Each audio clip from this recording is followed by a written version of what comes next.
em ta in na bel dong do in in la ki nep na tho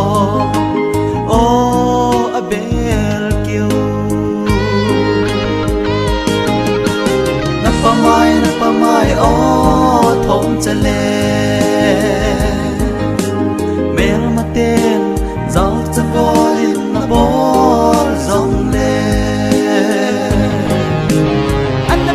pen chu alon ka halang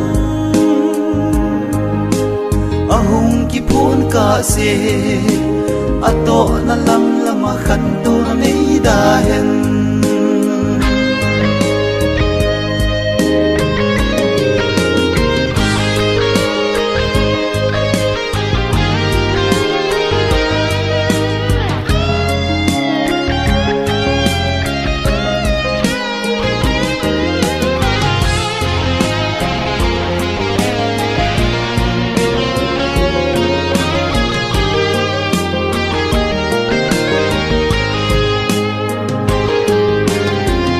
sa itu ta in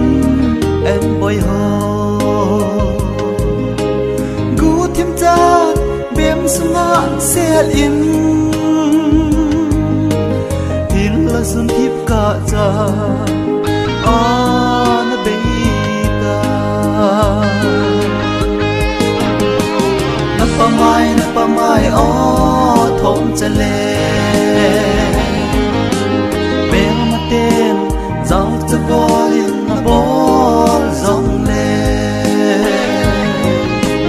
an na pen chu alon ka halang